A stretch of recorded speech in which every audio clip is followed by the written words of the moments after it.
আসসালামু আলাইকুম দর্শক ভাইরা, যেখান থেকে দেখছেন আমি একজন প্রবাসী নারী। এই হচ্ছে আমার 4.5 বছর প্রবাস করার ঘর। এই হচ্ছে আমার কামাই রুজির স্থান। আমি কামাই করে কিছু করতে পারিনি শুধু তারই জন্য। এই হচ্ছে আমার ঘরবাড়ি। আমার বাবা নেই এবং বড় ভাই নেই। আমার সংসারটা কোনো নিরাপত্তাই নেই এবং আমার হাঁটা চলার একটা পথ নেই। একটা বিপদ যদি আসে, আমার বাড়ি একটা খুন খারাপি আসলে যে চারদিক থেকে মানুষ আসবে, সেরকমও কেউ আসতে পারবে না। দেখেন স্যার, এখানে আমাদের ওঠানামার কোনো পথ নেই। অলরেডি সব পানিতে ডুবানো এবং কাদা পেরি ভাঙ্গে আমাদের উঠতে হয়। আমরা চাইলেও রাস্তাঘাটে উঠতে পারি না। এর কারণ হচ্ছে যে আমাদের টাকা পয়সা নাই। আমরা এখানে একটু মাটি দিয়েছে, একটু রাস্তা করব, এই সাবজেক্টেও আমরা নাই। এবং আমার পোশাক আদির বিষয়ে দেখছেন যে আমি বারবারই মিডিয়ার সামনে আসছি কি পোশাকে। হয়তো আমার যদি একটা ভালো পোশাক থাকতো অবশ্যই পরে তাদের সামনে আসতে চাইতাম, কিন্তু আমি এরকম একটা পোশাক পরে এখন পর্যন্ত আমি কারোর সামনে আসতে পারি না। কারণ হচ্ছে আমার টাকা পয়সাগুলো কিভাবে হস্তক্ষেপ করা হয়েছে, কিভাবে কি হয়েছে না হয়েছে, আমি বর্তমানে টাকা পয়সার জন্য আমি আইনেও কোনো বিচার পাচ্ছি না। টাকা ছাড়া আমি রাস্তায় উঠতে পারছি না। আপনারা তো জানেন যে এখান থেকে যদি একটা জায়গায় যেতে হয় নাইলেও 10 টাকা গাড়ি ভাড়া লাগে। এইরকম অবস্থানে আমি নাইকে। এখন আমি কি করতে পারি আপনারাই বলুন। যে এই পরিবেশে একটা মেয়ে মানুষ আমি, আমার ঘরে একটা ছোট ভাই থাকে, ও থাকে নদীতে, সাগরে, এখানে সেখানে। আমার বাড়ি দুর্ঘটনা হইলে তখন আপনারা হয়তো মিডিয়ার লোক এবং গ্রামবাসী 10 জন যতক্ষণে আগাই আসবেন ততক্ষণে। এজন্য আমি আপনাদের কাছে বলবো যে যেরকম যেখান থেকে দেখছেন যেভাবেই আছেন আপনারা আমার পাশে অন্তত আগাই আসেন। মনে করেন যে আমি দরিদ্র ঘরের ফ্যামিলি, আপনাদের সবারই বোন, সবারই মেয়ে, সবারই একজন না একজন। আমিও যেহেতু আমার একটা বাচ্চা আছে, আমার বাচ্চার বয়সী আমি তোমাদের মা, সেই হিসাবে আপনারা আমার পাশে আগাই আসেন। আমি এই পরিস্থিতিতে, আমার ভাই থাকে, ভাইয়ের বউ থাকে, মা থাকে, আমার একটা সন্তান থাকে। এখানে আমার মতো একটা বারিন্দা দিয়ে থাকার মতো কোনো পরিস্থিতি নাই, একটা পরিস্থিতি নাই। এই হইছে ঘরদুয়ার, এখানে বারিন্দা দিয়ে যে আমি থাকবো এরকম পরিস্থিতি নাই। বারিন্দা একটা না হয় দিয়েই থাকলাম, আমার খাওয়ার মতো কোনো পরিস্থিতি নাই। কত বছর ছিলেন? এবং 4.5 বছর প্রবাস করে আইছি। এই পরিস্থিতিতে আমি দাঁড়াইছি। এই পরিস্থিতিতে শুধু আমাকে ব্ল্যাকমেল করে এই পরিস্থিতিতে আনা হয়েছে, কিন্তু এর আমি সূক্ষ্ম বিচার চাই। আপনারা 10 জন আমার পাশে দাঁড়ান। আমি এটাই বলবো, আমি বলছি না যে আপনারা আমার খাওয়ান পরনের দায়িত্ব নেন। আপনাদের সহযোগিতা হয়তো আপনার এক বোন, আপনার এক মেয়ে হয়তো রুখে দাঁড়াতে পারবে, এছাড়া কোনো উপায় নাই। আপনাদের সহযোগিতা। আমার নাম মোহাম্মদ ফাতিমা ইসলাম। আমি একজন প্রবাসী নারী এবং মোহাম্মদ শহীদুল ইসলামের স্ত্রী। আমার বাড়ি হচ্ছে বরগুনা পাথরঘাটা থানা 6 নং ওয়ার্ড, পদ্মাশুলিজ গ্রাম। এবং পাশাপাশি আছি। আমি আপনাদের কাছে তুলে ধরতে চাই একটাই বিষয়, সেটা যদি আমি অপরাধী হই আমার শাস্তি দিন, এবং যদি কেউ অপরাধী হয়ে থাকে তার শাস্তি আমি নিশ্চিত চাই। এবং আমি এটা বলবো না যে নিরপরাধী যারা তারা বাজুক। আমি বলতে চাই একটা কথা, যে আমার বিদেশ থেকে আইসে তারে ডিভোর্স দেওয়ার পরও সে আমার পিছু ছাড়েনি, এবং পিছু না ছাড়ার পরেও তার ফ্যামিলির সাথে যোগাযোগ, তার বাবার সাথে A to Z বলা যে আব্বা আপনার ছেলেকে এখনো ফিরে আন, যেহেতু একবার ডিভোর্স হয়ে গেছে, এখানে দ্বিতীয়বার বিয়ে করা বা আপনার ছেলে এরকম হয়রানি করা। তখন এগুলো বলার পর আমার একটা ছবি, একটা না কিছু ছবি, এয়ারপোর্ট যখন আমরা হোটেলে ছিলাম, আমি আমার স্বামীর সাথে থাকতেই পারি, এটা যদি অপরাধ মনে করেন তাহলে আমাকে শাস্তি দিন। আমার স্বামীর সাথে আমি হোটেলে থাকার পর সেখানে আমার কিছু আপত্তিকর ছবি তার ফোনে রাখা হয়, এবং সেটা দিয়ে যখন আমি এবার ডিভোর্স দেই, ওইটার উল্লেখ বারবার করছিল। ওইটার উল্লেখ করছে যে ওইটা নাকি ফেসবুকে ছেড়ে দিবে, এই কথা। শুধু এই একটা ছবির জন্য আমি দ্বিতীয়বারও তাকে বিয়ে করি। আপনি 2বার বিয়ে করেছেন? 2বার বিয়ে করেছি। শুধু এই ছবির ব্ল্যাকমেল করার কারণে আমি দ্বিতীয়বারও বিয়ে করে আমি চট্টগ্রামে যাই। চট্টগ্রাম থেকে, ওখান থেকে আমাকে অনেক ভাবে, আমি চাকরিও নিতে পারতেছি না। সব জায়গায় সে নলেজ লাগাই রাখে এবং লোকজন সব জায়গায় তারা আছে। সে এমনই একজন লোক যে তার সামনে কেউ আগায় না, পিছন থেকে ছুরি বসায় সে এই ভয়তে। আপনারা 5টা মানুষ পাবেন না তার সামনে আসার জন্য, কারণ তারা চিন্তা করে তাদের ফ্যামিলি বাঁচাবার জন্য এবং তাদের ব্যবসা বাণিজ্য বাঁচাবার জন্য। ও এমন ভাবে ধ্বংস করে দেবে, ও প্রমাণিতও থাকবে না, এইভাবে ধ্বংস হয়ে যায়, যার জন্য সামনে কেউ আগাইয়ে আসে না। এবং শুধু আমি না, এরকম আমার মতো আরো 4টা 5টা 6টা 8টা না 10টা নারী এরকম হয়েছে, কিন্তু প্রতিবাদ করার মতো সামনে কেউ আগাইতে পারেনি। দরিদ্র ঘরের ফ্যামিলি সবাই ছিলেন, এবং তার বাবা দাবর দিলে তারা ভয়ে ভীতিতে এইগুলো করে। কিন্তু আমার কথা হয়েছে যে আমার একটা ছবি দিয়ে ব্ল্যাকমেল করে আমার এবারও বিয়ে করায়, আমি কোর্ট থেকে নোটারি আনার পর 3 লাখ টাকা কোর্ট কাবিন হয়, এইভাবে আমার বিয়েটা। তারপর বিয়ের পরে 3 দিন সম্পূর্ণভাবে আমার সাথে যোগাযোগ নাই, টোটালে যোগাযোগ করছে না এবং আমার বাড়িতেও আসছে না। এই ক্ষেত্রে মোহাম্মদ ওরফে আলতাফ নাজির, সে তাদেরকে আমরা বড় দাদা বলে সম্মান করি, তার দাদর কাছে যাই। দাদর কাছে যাওয়ার পর তাকে বিস্তারিত বলা হয়, কিন্তু সেও এটার কোনো ফয়সালা দিতে পারেনি। এবং আমাদের গণ্যমান্য আরো একজন মোহাম্মদ জাহাঙ্গীর চহিদার, তার বাড়ি গিয়েও বিস্তারিত বলি, তারাও কোনো সমাধান দিতে পারে নাই। এরপরে আমি এক পর্যায়ে ওর সরাসরি ওর বউয়ের সাথে যোগাযোগ করি এবং তার কিছু কথা আমি রেকর্ডও করে রাখি। তার বউয়ের সাথে যোগাযোগ করছি যে গ্রামে বসে আমার একটা ফয়সালা দিয়ে দাও, যাতে তোমার স্বামী আমারে ডিস্টার্ব না করে। এই ক্ষেত্রে সেও সক্ষম হয় না এবং তার বাচ্চা, বড় মেয়েটা বিয়ে দেওয়া হয়েছে, তার বাড়ি হচ্ছে কামারহাট।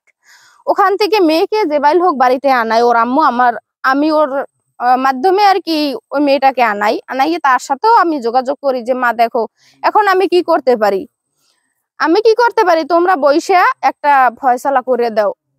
বড় জামাই হইলেও তোমার হাজবেন্ড, পোলা হইলেও যদি সে চায় আমার একটা ফয়সালা দিতে পারে গ্রামে বসিয়া। তার প্রথম স্ত্রী মেয়ের সাথে বলছেন? মেয়ের সাথে বলছি।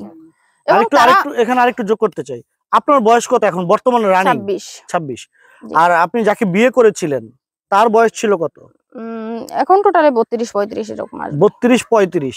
তা আপনি তো বললেন তার মেয়ে বিয়ে দিয়েছে। হ্যাঁ, আমাদের গ্রামে শুধু ওর মেয়ে নয়, আমাদের গ্রামে এতটা বড় বা আমাদের শিক্ষিত করার মতো মানে আমাদের গ্রাম অঞ্চলে এতটা ইয়া নাই, যার জন্য অল্পতেই বিয়ে দিয়ে ফেলায় মেয়েদের।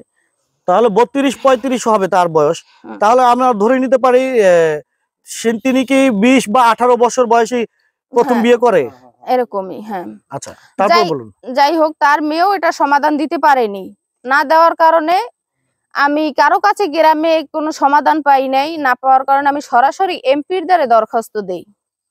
এমপি স্যারের কাছে দরখাস্ত দিয়া, মহিলা মেম্বার আছেন জয়নব বেগম, এবং তার বাসায় আমাকে ওখানে হস্তক্ষেপ করা হয়। আমি ওখানে যাই, ওখানে যাওয়ার পরে এই কাগজটা আমি দেখাই, কাগজটা আমি তারে দেখাই। এই কাগজটা দেখাবার পর সে আমাকে গ্রহণ করে সব বিস্তারিত জানতে চায়। আমি তাকে বিস্তারিত সব বলার পর তাকে খবর দেয় 1 দিন 2 দিন 3 দিনও সে ধরা দিছে না মেম্বারের। যখন 3 দিনের দিন যখন তার হাজবেন্ড ও 3 ওয়ার্ডের মেম্বার, তারা দুইজনই মেম্বার, তার হাজবেন্ড যখন বলছে যে এমপি আমার কাছে হস্তক্ষেপ করছে, আমি আবার মেয়ে কাগজ শুদ্ধ এমপির কাছে হস্তক্ষেপ করব আমার কাছে না আসলে। তারপর ও যায় আমার ওখানে যায়, মেম্বারে আমার ছাড়ে নাই, মেম্বারের বাসায় আমাকে রাইখে দিছে, আমার বাড়ি আসতে দেয়নি। না দেওয়ার পর ও ওখানে চলে যায়। ওকে অনেক বাইলে বলা হয়েছে যে তুই বিয়ে করছস আশ করে বিয়ে করছস, রাখ, কিভাবে রাখবি, তোর বাবা মালে দেখায় সেখানে রাখবি, তোর বাড়ি নিয়ে রাখবি, বাসা ভাড়া কইরা রাখবি, অনেক বাইলে ওকে বলা হয়। ও কোনো বালে আমাকে অ্যাকসেপ্ট করে না করার কারণে এক পর্যায়ে ওর কথা দ্বারা ওখানে এক পর্যায়ে বেকআপের একটা সিদ্ধান্ত নেওয়া হয় এবং ওই মনির কাজীরই ওইখানে ডাকা হয়, যে কাজী আপনাদের বিয়ে পড়েছিল। জি, যে ডুপ্লিকেট কাবিনটা করছে সে ওখানে উপস্থিত হয়। অনেক বাইলে তাকে সুযোগ দেয়া হয়েছে। এ পর্যন্ত মেম্বারে বলছে যে মাইয়া আমি 1 মাস খাওয়াইয়ে দিমু, এই 1 মাসের ভিতরে স্থান গুছাইয়ে কোনখানে মাইয়া নিতে পারবা এই ব্যবস্থা করো। আমি মেম্বারে বলছে, মেম্বার বলছে যে আমার আরো একটা মেয়ে আছে, এটাও আমার মেয়ে, ওরেও আমি 1 মাস খাওয়াইয়ে দিমু, 1 মাসের ভিতরে তোমার আশাও লাগবে না, তোমার খাওয়ান পরানো দেওয়া লাগবে না, কাপড় চোপড়ও দেওয়া লাগবে না। অনেক সুযোগ সুবিধা দিয়েছে, কিন্তু এটাও সে কাজে লাগায় না। প্রত্যেকটা কথাই ছিল আমার পক্ষে সম্ভব যদি না হয়, তখন মেম্বার গরম হয়ে বলছে যে কোথাও নিয়ে রাখা সম্ভব না, তোর বাবার ওখানে রাখা সম্ভব না, মাইয়েরা বাপের বাড়ি আছে সেখানেও কোনো খোঁজ খবর নেও না, খাওয়ান পরন দেও না, তাই ও কি কামাইর পুত, ও কি কামাই করে তোর বউ বাচ্চা পালবে? মেম্বারে একটু রাগ করে ওকে বলছে। বলার পর কিছুক্ষণ পরেই 5-10 মিনিট পরেই মনির কেজি আসছে। এখানে আমি মনির কেজির সাথে একটু বেদবি করছি। আমি সালাম দিয়ে নামিয়ে বলছি যে আপনি যে মনির কেজি, আপনার মুখ দর্শন করা লাগবে এটা আমি বুঝতেও পারিনি। যদি বুঝতে পারতাম তাহলে এই মেম্বারের দরজায় আমি পাড়া দিতাম না। কারণ মূলত শুরুতে মনির কেজির একটা ভুলের জন্য 2000 টাকার জন্য আমার ফুল জীবনটা ধ্বংস হয়ে গেছে। এই জন্য আমি তারে জি, এই জন্য তারে আমি যখন ওইভাবে বলি তখন সে উত্তর দেয় যে আমার মুখ বাঁধা ছিল, যে তোমার মুখটা খেলো, আমার এত বছর চাকরির বয়স, আমাকে এরকম ভাবে অপমান করে কেউ কোনো কথা বলে নাই। তখন আমি বলছি আমার মুখ খুলবো এবং আপনাদের মুখ খুলে দিমু। তখন আমার মেম্বারে প্রশ্ন করছে যে ফাতেমা তুমি মনির কেজিরে চিনো? তারপর আমি বিস্তারিত গুলো এভাবেই বলি।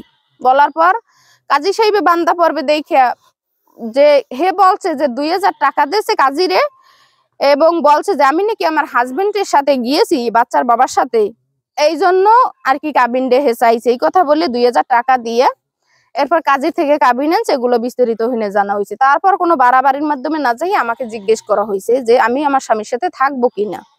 তখন আমি বলছি যে আমি বাপের বাড়ি আছি, এই তো দেখে আসছেন আপনারা ঘর বাড়ি কি পরিবেশ, এই পরিবেশে একটা ভাই বিয়ে করে বউ নিয়ে থাকা, আমার বাচ্চা, আমার মা এবং আমি আমার হাজবেন্ড নিয়ে থাকার মতো পরিবেশ আপনারা নিজেরাই দেখছেন। এই ক্ষেত্রে মানে আমি বাপের বাড়ি থাকতে ইচ্ছুক নয়। আমি বলছি যে না এরকম সম্ভব নয়, সে আমার গাছতলা নিয়ে রাখুক, আমার কোনো আপত্তি নেই, আমি ওখানেই থাকবো। সে আমার যেখানে নিয়ে থাকবো, আমি আমার একটাই কথা, আমি আমার স্বামীর সাথে থাকতে চাই। আমার স্বামীর সুখে দুঃখে আমি পাশে দাঁড়াবো।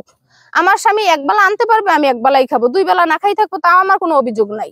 অনেক সহ্য করছেন। হ্যাঁ, ওরকম ভাবে বলার পরেও সে যেহেতু এগুলো না মানছে, ওই ক্ষেত্রে মেম্বারে নিজেই দায়িত্ব নিয়ে এটা তালাকের ব্যবস্থা করছে। খোলা তালাক বলে যেটাকে, 2 জনের সম্মতিতে।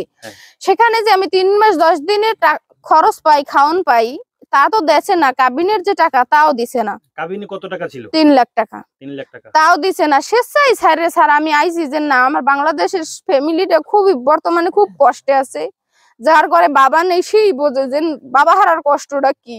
এবং হয়তো আমার বাবা ভিক্ষাও যদি করতো তাও চাইতো যে বাচ্চাদের মুখে 4টা আহার তুলে দেওয়ার জন্য। এরকম পরিস্থিতি নেই, আমার ডিভোর্স হয়ে গেছে স্যার, খোলা তালাক হয়ে গেছে। আমি চাইছি প্রবাস জীবনে যাবো। আমি 3 তারিখে যাই, আমি 4 তারিখ মেডিকেল করে বাড়িতে আসার পর 5 তারিখ নর্মাল ভাবে থাকে। 6 তারিখে আমার কিছু ছবি ইমো গ্রুপে ছাড়া হয় এবং সেটা ছাড়া হয় আমার ভাইদের, আমার খালাতো ভাই, মামাতো ভাই, আমার ভাই এগুলো যারা বিদেশে আছেন তাদের গ্রুপে।